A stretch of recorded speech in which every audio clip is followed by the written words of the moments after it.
हमारी कहानी की शुरुआत होती है 5 कॉलेज के दोस्तों से। ये लोग गोवा से बोर हो चुके थे और किसी नई एक्साइटिंग जगह की तलाश में थे।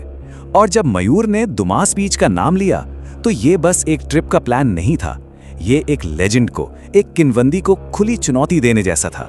तो यहाँ ना एक तरफ दोस्तों का मॉडर्न नजरिया था, मतलब उनके लिए ये बस रील्स और अफवाहों वाली एक हॉन्टेड जगह थी जिसे बस जाकर देखना था। और वहीं दूसरी तरफ थी सदियों पुरानी चेतावनियां, मयूर की दादी की कहानियां, मछुआरों का वो डर जो सूरज ढलने के बाद उस तरफ अपनी नाव तक नहीं ले जाते थे। और सभी चेतावनियों में सबसे खास थी मयूर की दादी की ये बात। उन्होंने कहा था, जो कोई तमाने रात्रे दुमास सामाम नामाती बोलवे तो पाछाला पारी ने जोसो नाही। इसका मतलब था, दुमास में रात को अगर कोई तुम्हारा नाम लेकर बुलाए तो पीछे मुड़कर मत देखना। और ये एक ऐसी सलाह थी जो आगे चलकर खौफनाक हकीकत बनने वाली थी। दोस्तों ने आपस में तय किया, ठीक है, हम सिर्फ दिन में जाएंगे और शाम होने से पहले पहले लौट आएंगे। और जब वो अगली दोपहर वहां पहुंचे तो दिन की रोशनी ने जैसे हर डर पर पर्दा डाल दिया था। पहली नजर में तो वहां एकदम मेले जैसा माहौल था। लोग खेल रहे थे, बच्चे दौड़ रहे थे, सब नॉर्मल लग रहा था। लेकिन कुछ बातें थीं जो बहुत अजीब थीं। रेत वो वाकई में काली थी और उस पर पैर रखने पर वो बहुत ढीली महसूस हो रही थी, जैसे नीचे गड्ढे हों। और सबसे अजीब बात, जहां तक नजर जा रही थी लोग थे, पर उनके आगे बीच का एक बहुत लंबा हिस्सा बिल्कुल वीरान पड़ा था। मयूर ने तब बताया कि लोग कहते हैं ये जगह सैकड़ों सालों तक श्मशान थी और ये जो काली रेत है ये इंसानी राख है जो मिट्टी में मिल गई। कुछ तो ये भी कहते हैं कि कई अधजली लाशें यहीं पर दफना दी जाती थी। इस एक सच ने वहां की हवा को जैसे और भी भारी बना दिया। तभी उन्हें एक बूढ़ा आदमी मिला जो रेत से प्लास्टिक की बोतलें उठा रहा था। जब उससे पूछा गया कि आगे लोग क्यों नहीं हैं, तो उसने बड़ी ठंडी सी आवाज में कहा, आती नीचे घना लोको सुई रहा छे, यानी इसके नीचे बहुत से लोग सो रहे हैं। ये कहकर वो आगे बढ़ गया और दोस्तों के बीच एक खौफनाक खामोशी छोड़ गया। उस बूढ़े आदमी की बात के बावजूद कुशल की नजर दूर एक पुराने टूटे फूटे से ढांचे पर पड़ी। उसकी जो उत्सुकता थी वो डर पर हावी हो गई और यहीं से ग्रुप ने वो फैसला लिया जिसने सब कुछ बदल कर रख दिया।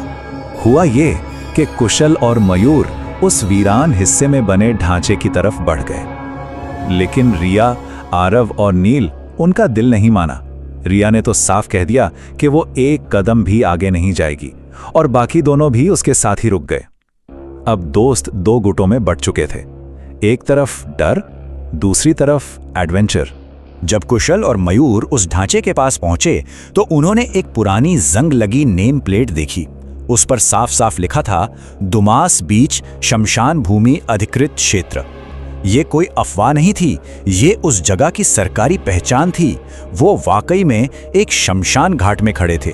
4 बजे थे जब कुशल और मयूर ने कहा था कि वो बस 1 घंटे में लौट आएंगे।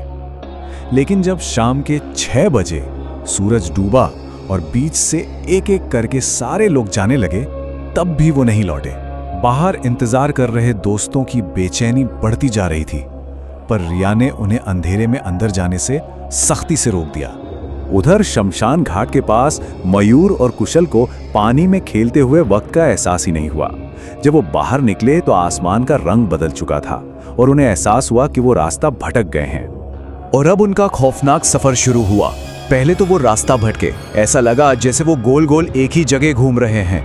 फिर एक एक करके उनके फोन की बैटरी खत्म हो गई, मतलब मदद का हर रास्ता बंद। इसके बाद हवा में से किसी ने उनका नाम पुकारना शुरू कर दिया और फिर उस बीच की असली भयावहता ने खुद को दिखाना शुरू किया। जब किसी ने आवाज दी, मयूर, तो उसके होश उड़ गए। उसने कांपते हुए कहा, ये तो मेरी दादी जैसी आवाज है। वही दादी जो 8 साल पहले खेत से लौटते हुए अचानक गायब हो गई थी और कभी नहीं मिली। ये डर अब बहुत पर्सनल हो चुका था। इसके बाद जो हुआ वो किसी बुरे सपने जैसा था जो खत्म ही नहीं हो रहा था। अचानक हवा में जलती लकड़ी की गंध फैल गई। फिर राम नाम सत्य है कि नारे सुनाई देने लगे। दूर सफेद कपड़ों में कुछ साएं दिखे। फिर अचानक 10-12 कुत्तों ने उन्हें घेर लिया और पलक झपकते ही गायब हो गए। और आखिर में एक पूरी की पूरी शव यात्रा जलती लकड़ियां लेकर उनकी तरफ दौड़ती हुई आई। जब मयूर ने आखिरी बार अपना फोन देखा तो रात के 12 बज रहे थे और उसी पल उसका फोन बंद हो गया। चारों तरफ से डरावनी आवाजें आ रही थीं, जलती लाशों की बदबू थी और वो दोनों बेतहाशा थक कर जमीन पर गिर पड़े। किसी तरह सुबह हुई और वो भयानक रात आखिरकार खत्म हुई। लेकिन उस रात का खौफ वो शायद कभी खत्म नहीं हुआ। अगली सुबह उनके दोस्त और घरवाले पुलिस के साथ उन्हें ढूंढने पहुंचे।